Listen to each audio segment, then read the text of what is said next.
जीवन में जब सब कुछ उलझा हुआ और मुश्किल लगने लगता है, तब हम अक्सर भगवान की योजनाओं पर सवाल उठाते हैं। आखिर मेरे साथ ऐसा क्यों हो रहा है? यह सवाल शायद हम सब ने कभी ना कभी अपने जीवन में पूछा होगा, पर क्या हमने कभी सोचा है कि भगवान ने हमारे लिए कुछ बेहतर सोचा हो सकता है? इस कहानी का उद्देश्य उन अनदेखे धागों को खोलना है जिन्हें भगवान हमारे जीवन में बुनते हैं। जब हम खुद को निराशा के गर्त में पाते हैं, तब भगवान के संकेत और उनकी योजनाएं अक्सर हमारी समझ से परे होती हैं। यह कहानी एक गहरे आत्म मंथन और भगवान की योजनाओं के पीछे छिपे रहस्यों की खोज का मार्ग दिखाती है। तो चलिए बढ़ते हैं आज की इस कहानी की ओर। बहुत समय पहले हिमालय की एक छोटी सी घाटी में एक गरीब और साधारण किसान रहता था, जिसका नाम धीरज था। धीरज के पास केवल एक छोटा खेत था, जो उसे और उसके परिवार का पेट भरने के लिए पर्याप्त नहीं था। हर साल की तरह इस साल भी धीरज ने अपनी पूरी मेहनत से खेत में काम किया, लेकिन अनाज की पैदावार उतनी नहीं हुई जितनी उसने उम्मीद की थी। उसके खेत में लगातार सूखा पड़ रहा था और फंस मुरझा रही थी। धीरज दिन रात भगवान से प्रार्थना करता था, हे भगवान, आपने मेरे लिए क्या सोचा है? क्यों मैं हर समय संघर्ष करता रहता हूं? क्या मैं कभी सुख समृद्धि देख पाऊंगा? धीरज एक ऐसा व्यक्ति था जिसने जीवन भर कठिन परिस्थितियों का सामना किया। वह एक गरीब किसान परिवार से था, जिसने हमेशा मेहनत की, लेकिन गरीबी और तंगहाली ने उनके परिवार को जकड़े रखा। धीरज ने बहुत छोटे से ही अपने माता पिता के संघर्ष देखे थे।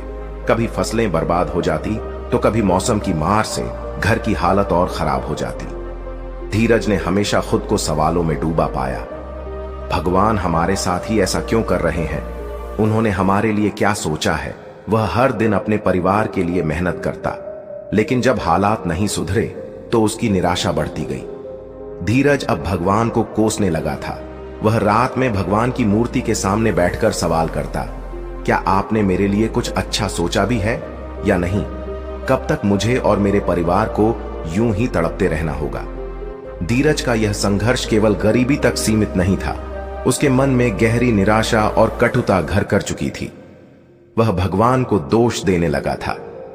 एक दिन जब उसकी पत्नी और बच्चे भूखे थे और उसके पास उन्हें खिलाने के लिए कुछ भी नहीं था, वह अपने खेत के पास बैठकर फूट फूट कर रोने लगा। उसे लगा कि अब भगवान ने उसकी बात कभी सुनी ही नहीं और शायद उनके पास उसके लिए कोई योजना भी नहीं थी। धीरज ने आंसुओं से भरी आंखों के साथ कहा, अगर भगवान है तो उन्हें मेरी मदद करनी चाहिए थी। मैं इतनी मेहनत कर रहा हूं, फिर भी कुछ नहीं हो रहा। ऐसी ही उलझनों में धीरज एक दिन गांव के प्रसिद्ध संत महाराज के पास गया। महाराज को लोग भगवान का सच्चा भक्त और ज्ञान का भंडार मानते थे। उन्होंने धीरज की कहानी सुनकर उसे धैर्यपूर्वक सुना और अपनी शांत गहरी आवाज में बोले, धीरज, तुम यह मानते हो कि भगवान तुम्हारे लिए कुछ अच्छा नहीं सोच रहे, लेकिन क्या तुमने कभी यह सोचा है कि भगवान हमें वह नहीं देते जो हम चाहते हैं, बल्कि वह देते हैं जो हमारे लिए सही होता है? धीरज की आंखों में आंसू थे और उसके चेहरे पर पीड़ा की लकीरें थीं। उसने कहा, महाराज, मैं भगवान पर विश्वास करना चाहता हूं, पर जब मैं अपने परिवार को भूखा देखता हूं तो मेरा विश्वास डगमगा जाता है।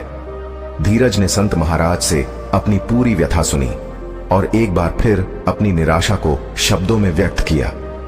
महाराज, मैं कितने ही सालों से मेहनत कर रहा हूं, पर ना तो फसल अच्छी हो रही है और ना ही परिवार की स्थिति सुधर रही है। मैंने भगवान से बार बार पूछा है कि उन्होंने मेरे लिए क्या सोचा है। आखिर मुझे यह सब दुख क्यों सहना पड़ रहा है? क्या भगवान ने मेरे लिए कुछ भी अच्छा नहीं सोचा? संत महाराज शांत भाव से धीरज की ओर देखते हुए मुस्कुराए और बोले, धीरज, जीवन की कठिनाइयों को हम अक्सर अपने नजरिए से देखते हैं और सोचते हैं कि यह सिर्फ हमारे साथ ही क्यों हो रहा है, पर भगवान की योजनाएं हमसे कहीं बड़ी और रहस्यमय होती हैं। आज मैं तुम्हें दो कहानियां सुनाता हूं जो इस बात को गहराई से समझने में मदद करेंगी कि भगवान हर किसी के लिए अच्छा ही सोचते हैं। संत महाराज ने गहरी सांस ली और फिर अपनी कथा शुरू की। बहुत समय पहले एक जंगल में एक शिकारी रहता था। वह अपनी जीविका के लिए जंगल के जानवरों का शिकार करता था। एक दिन उसने एक सुंदर और तेज हिरण देखा। वह बहुत ही चालाक और शक्तिशाली हिरण था जो जंगल में स्वच्छंद रूप से दौड़ता फिरता था। शिकारी ने सोचा कि अगर वह इस हिरण को पकड़ लेता तो उसे बहुत धन मिलेगा। शिकारी अपनी बंदूक लेकर हिरण के पीछे दौड़ा। हिरण ने शिकारी को आते देखा और तेजी से दौड़ने लगा। शिकारी ने कई बार हिरण पर निशाना साधा, लेकिन हर बार हिरण उसकी बंदूक से बच जाता। शिकारी ने जंगल के कई हिस्सों में जाल बिछाया, लेकिन हर बार हिरण उन जालों से निकल जाता। ऐसा लगता था जैसे कोई अदृश्य शक्ति हिरण की रक्षा कर रही थी। शिकारी हैरान था, पर उसने हार नहीं मानी। वह लगातार हिरण का पीछा करता रहा। एक दिन आखिरकार हिरण एक जाल में फंस गया। शिकारी बहुत खुश हुआ और दौड़ते हुए हिरण की ओर बढ़ा, पर जैसे ही उसने अपनी बंदूक उठाई, बंदूक ने काम करना बंद कर दिया। शिकारी ने उसे बार बार चलाने की कोशिश की, पर बंदूक से कोई गोली नहीं चली। वह असमंजस में था, पर फिर उसने सोचा कि वह हिरण को अपने हाथों से ही पकड़ लेगा। शिकारी अपनी गाड़ी से उतरकर हिरण की ओर भागा, लेकिन जब वह करीब पहुंचा तो हिरण अचानक जाल से छूट गया और तेजी से भाग खड़ा हुआ। शिकारी ने फिर से उसका पीछा किया। शिकारी का पीछा अब और भी तेजी से हो रहा था। वह अपने लक्ष्य को हासिल करने के लिए अंधाधुंध दौड़ रहा था। हिरण एक गहरे गड्ढे के पास और उसमें गिर पड़ा। शिकारी ने सोचा कि अब उसकी जीत पक्की है। उसने तुरंत जाल निकालकर हिरण पर फेंकने की कोशिश की, लेकिन तभी जंगल में शेर की दहाड़ सुनाई दी। शिकारी की रूह कांप गई। उसने देखा कि एक विशाल शेर उसकी ओर बढ़ रहा था। शिकारी का हृदय थमसा गया। वह जानता था कि अब अगर उसने हिरण को पकड़ा तो मैं शेर उसे नहीं छोड़ेगा। संत महाराज ने एक लंबा विराम लिया और फिर आगे बोले। शिकारी ने जान बचाने के लिए हिरण को वहीं छोड़ दिया और भाग खड़ा हुआ। उसे समझ आ गया कि प्रकृति और भगवान की योजना उसके नियंत्रण से कहीं बाहर थी। वह कितना कोशिश करे, जब भगवान किसी की रक्षा करने का निश्चय करते हैं तो उसे कोई नुकसान नहीं पहुंचा सकता। धीरज यह कहानी सुनकर मंत्रमुग्ध था। उसने आंखों में चमक और दिल में कुछ हल्कापन महसूस किया, पर उसकी जिज्ञासा और भी बढ़ गई। उसने कहा, महाराज, यह कहानी सचमुच अद्भुत थी, पर क्या यह मेरे जीवन से जुड़ती है? संत महाराज ने धीरज की ओर देखते हुए कहा, बिल्कुल बेटा। जीवन में कई बार ऐसा होता है कि हम यह नहीं समझ पाते कि भगवान ने हमारे लिए क्या सोचा है। शिकारी की तरह हम भी अपने लक्ष्यों के पीछे भागते रहते हैं, बिना यह सोचे कि भगवान की योजना कुछ और हो सकती है। हिरण भगवान के संरक्षण में था और जब तक भगवान चाहते थे, शिकारी उसे पकड़ नहीं सका। भगवान हर किसी के जीवन की दिशा को नियंत्रित करते हैं, चाहे वह इंसान हो या जानवर। हमें बस उनकी योजना पर विश्वास रखना चाहिए। संत महाराज ने फिर दूसरी कहानी शुरू की, जो धीरज को और गहराई से जीवन के रहस्यों को समझाने वाली थी। बहुत समय पहले एक पहाड़ी गांव में एक गरीब लकड़हारा रहता था। वह रोज सुबह उठकर जंगल में जाता और लकड़ी काट कर लाता। वह मेहनती था, पर जीवन में कठिनाइयों का सामना कर रहा था। उसके पास इतना भी नहीं था कि वह अपने परिवार को ढंग से खिला सके। फिर भी वह ईमानदारी और मेहनत से काम करता था और भगवान पर विश्वास रखता था। एक दिन जब वह जंगल में लकड़ी काट रहा था, उसने एक विशालकाय सांप देखा। सांप किसी प्रकार के जाल में फंसा हुआ था और छटपटा रहा था। लकड़हारा डर गया, लेकिन उसने सोचा कि अगर उसने सांप की मदद की तो शायद वह उसे नुकसान ना पहुंचाए। लकड़हारा सावधानी से सांप के पास गया और जाल को काटकर उसे मुक्त कर दिया। सांप ने अपनी विशाल आंखों से लकड़े को देखा और बोला, तुमने मेरी जान बचाई है, मैं तुम्हें इसके बदले कुछ देना चाहता हूं। लकड़हारा सोच में पड़ गया कि सांप आखिर उसे क्या दे सकता है। सांप ने कहा, तुम मेरे साथ आओ। लकड़हारा झकते हुए उसके पीछे चल पड़ा। कुछ दूरी पर चलने के बाद सांप उसे एक गुफा के पास ले गया। गुफा के अंदर बेशुमार खजाना था। सांप ने कहा, यह तुम्हारे लिए है, क्योंकि तुमने मेरी मदद की। लकड़हारा खुश हो गया और उसने जितना हो सके उतना खजाना लिया। उसके मन में लोभ गया और उसने सोचा कि वह पूरा खजाना ले ले, लेकिन जैसे ही उसने और खजाना लेने की कोशिश की, गुफा का दरवाजा बंद हो गया और लकड़हारा वहां फंस गया। वह बहुत डर गया और समझ नहीं पाया कि क्या करे। सांप ने बाहर से कहा, तुमने अपनी मदद से ज्यादा लोभ किया। भगवान ने तुम्हें जितना दिया वह तुम्हारे लिए पर्याप्त था। पर लोभ तुम्हें विनाश की ओर ले जाता है। लकड़हारे ने अपनी गलती समझी और भगवान से क्षमा मांगी। कुछ समय बाद दरवाजा खुल गया, लेकिन तब तक लकड़हारे ने यह सीख लिया था कि भगवान जो देते हैं वही हमारे लिए सही होता है। हमें ज्यादा की लालसा नहीं करनी चाहिए। संत महाराज ने कहानी समाप्त की और धीरज की आंखों में झांकते हुए कहा, धीरज, यह कहानी भी तुम्हारे जीवन के लिए एक संदेश है। भगवान तुम्हें जो देते हैं उसमें संतोष करो। हो सकता है तुम्हारे पास अब कम हो, पर भगवान ने तुम्हारे लिए कुछ अच्छा जरूर है। हमें बस उनके समय और योजनाओं का इंतजार करना चाहिए। धीरज ने गहरी सांस ली और महसूस किया कि उसकी सारी चिंताएं धीरे धीरे कम हो रही थीं। उसने संत महाराज की बातों को दिल से लगा लिया। उसे अब यह समझ में आ गया कि भगवान हर किसी के लिए अच्छा ही सोचते हैं, भले ही हमें वह भी समझ में ना आए। उसने अब से अपने जीवन में आने वाली हर परिस्थिति को धैर्य और विश्वास के साथ स्वीकार करने का किया। धीरज ने संत महाराज की कहानियां सुनने के बाद गहरी सांस ली, पर उसके मन में अब भी कुछ सवाल थे। उसने थोड़ा झिझक हुए कहा, महाराज, आपकी कहानियां बहुत प्रेरणादायक हैं, लेकिन क्या सचमुच ऐसा होता है? मेरे जीवन में तो कभी ऐसा महसूस नहीं हुआ। मैंने जीवन भर संघर्ष किया, मेहनत की, भगवान पर भरोसा किया, लेकिन मुझे अभी भी वही गरीबी और तंगहाली मिली। आखिर कब तक यह सिलसिला चलेगा? महाराज ने धीरज की ओर देखा। उसकी आंखों में संतुलन और गहराई थी। उन्होंने धीरे धीरे मुस्कुराते हुए कहा, धीरज, जीवन हमें हर दिन एक नया अवसर देता है। यह सही है कि तुम्हारे जीवन में अभी तक कष्ट ही कष्ट रहे हैं, लेकिन यह मत भूलो कि हर कठिनाई एक सबक है और हर संघर्ष एक नई संभावना का बीज है। कभी कभी हमें वह चीजें तब नहीं मिलती जब हम उन्हें चाहते हैं, बल्कि तब मिलती हैं जब हमें उनकी सबसे ज्यादा जरूरत होती है। धीरज ने कुछ सोचते हुए कहा, महाराज, क्या मेरे सारे कष्ट मेरे पिछले कर्मों का फल है? मेरे माता पिता भी बहुत संघर्ष कर चुके हैं और अब मैं वही देख रहा हूं।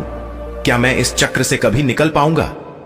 महाराज ने गहरी सांस ली और बोले, धीरज, कर्मों का फल जरूर मिलता है, यह सत्य है, परंतु याद रखो, भगवान हमें हमेशा एक मौका देते हैं। हमारे पास हमेशा वर्तमान का क्षण होता है। यदि तुम आज सही दिशा में कदम उठाओगे तो भविष्य में तुम्हारे लिए नए रास्ते खुलेंगे। हर परिस्थिति भगवान की योजना का एक हिस्सा है, जो हमें समझने में मुश्किल हो सकती है, लेकिन इसका परिणाम हमेशा बेहतर होता है। धीरज ने अपनी पीड़ा को आवाज देते हुए कहा, महाराज, क्या भगवान मेरे दुख को देख रहे हैं? क्या उन्होंने मेरे लिए कोई बेहतर योजना बनाई है? मुझे ऐसा क्यों लगता है कि मैंने बहुत कुछ खोद दिया है? महाराज ने धीरज की ओर देखते हुए कहा, धीरज, एक बात समझ लो, भगवान तुम्हारी हर पीड़ा को देख रहे हैं। वे तुम्हारी मेहनत को भी देख रहे हैं, परंतु वे जानते हैं कि कब और कैसे तुम्हें तुम्हारी मेहनत का फल देना है। वे हमें परीक्षा में डालते हैं ताकि हम और भी मजबूत बने। हर व्यक्ति के जीवन में एक ऐसा मोड़ आता है जब उसे महसूस होता है कि जो हुआ वह उसकी भलाई के लिए हुआ, लेकिन यह मोड़ केवल उन्हीं को दिखाई देता है जो धैर्य और विश्वास रखते हैं। धीरज ने धीरे से कहा, महाराज, जब मेरे माता पिता ने इस दुनिया को अलविदा कहा तो मैंने भगवान से यही सवाल पूछा था कि आखिर क्यों उन्होंने मुझे अकेला छोड़ दिया। मेरे पास परिवार था, फिर भी मैं इतना अकेला महसूस करता हूं। गरीबी ने मेरे आत्मविश्वास को चकनाचूर कर दिया। क्या मेरे लिए भी कोई अच्छी योजना हो सकती है? संत महाराज ने अपनी शांत आवाज में कहा, धीरज, हम में से हर व्यक्ति किसी न किसी संघर्ष से गुजरता है। जब भगवान हमें कठिनाइयों से गुजरने देते हैं तो वह हमें केवल उन कठिनाइयों में अकेला छोड़ने के लिए नहीं करते। वे चाहते हैं कि हम उस संघर्ष से कुछ सीखें। तुम्हारे माता पिता का जाना तुम्हारे जीवन में एक बहुत बड़ा आघात था और यह स्वाभाविक है कि तुमने भगवान से सवाल पूछे, परंतु याद रखो धीरज, यह समय भी बीत जाएगा। तुमने जीवन में जो कुछ खोया है वह केवल तुम्हारे लिए एक नई शुरुआत का संकेत है। धीरज ने भावुक होकर पूछा, महाराज, क्या मुझे भगवान से माफी मांगनी चाहिए? मैंने उन्हें बहुत बार दोष दिया है, उन्हें कोसा है। महाराज मुस्कुराए, धीरज, भगवान के दिल में केवल प्रेम है। उन्हें माफी मांगने की जरूरत नहीं है, वे हमारे दिलों को समझते हैं। जब हम निराश होते हैं, दुखी होते हैं, तब भी वे हमें माफ कर देते हैं। तुम्हारा उन्हें दोष देना एक मानवीय प्रतिक्रिया है और भगवान उसे समझते हैं। लेकिन अब जब तुम्हें एहसास हो गया है तो भगवान से अपने दिल की बात करो। उन्हें बताओ कि तुमने जो सीखा है उसे अब अपनाना चाहते हो। धीरज की नई समझ और गुरु जी के साथ संवाद। धीरज ने गुरु जी की बातें सुनकर खुद को शांत महसूस किया। उसने महसूस किया कि उसका संघर्ष केवल उसकी परीक्षा थी और भगवान ने उसके लिए भी कुछ अच्छा सोच रखा है। उसने संत महाराज से कहा, महाराज, आपकी कहानियां और आपकी बातें मेरे दिल को छू गई हैं। अब मैं समझता हूं कि मेरे जीवन में जो कुछ भी हुआ है वह भगवान की योजना का हिस्सा है। मुझे धैर्य और विश्वास रखना होगा। महाराज ने मुस्कुराते हुए कहा, धीरज, ये तुम्हारी पहली जीत है। जब हम भगवान पर भरोसा करना शुरू करते हैं तो जीवन में सब कुछ बदल जाता है। अब तुम यह जान लो कि भगवान तुम्हारे हर कदम पर तुम्हारे साथ हैं। तुम जो भी करते हो उसमें उनका आशीर्वाद है। परंतु याद रखो, तुम्हें अपनी मेहनत कभी नहीं छोड़नी है। तुम्हें अपने प्रयासों से भगवान का मार्ग देखना है। धीरज ने संत महाराज के चरणों में झुकते हुए कहा, महाराज, आपने मेरी आंखें खोल दी। अब मैं अपने जीवन को एक नई दृष्टि से देखूंगा। भगवान की योजनाएं मेरी समझ से परे हैं, पर अब मैं विश्वास रखूंगा कि जो भी हो रहा है वह मेरे लिए सही होगा। महाराज ने आशीर्वाद देते हुए कहा, धीरज, भगवान ने तुम्हारे लिए कुछ बहुत अच्छा सोच रखा है। बस धैर्य और विश्वास रखो। हर कठिनाई के बाद सफलता तुम्हारी होगी। धीरज ने संत महाराज को धन्यवाद कहा और एक नई ऊर्जा के साथ अपने जीवन को जीने का संकल्प लिया। अब वह जानता था कि भगवान उसके लिए भी कुछ अच्छा सोच रहे हैं और जब सही समय आएगा उसे वह मिलेगा जो उसके लिए सबसे अच्छा होगा। धीरज की कहानी हमें यह सिखाती है कि जीवन में चाहे जितनी भी कठिनाइयां आए, हमें भगवान पर भरोसा करना नहीं छोड़ना चाहिए। भगवान ने हर किसी के लिए कुछ अच्छा सोच रखा है। बस हमें धैर्य, विश्वास और मेहनत से अपने रास्ते पर चलते रहना चाहिए।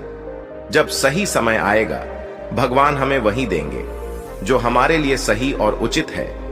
अगर आपको ये वीडियो पसंद आई हो और इससे कुछ नया सीखने को मिला हो तो इसे लाइक जरूर करें और अपने दोस्तों के साथ शेयर करें ताकि वे भी इस ज्ञान से लाभ उठा सकें।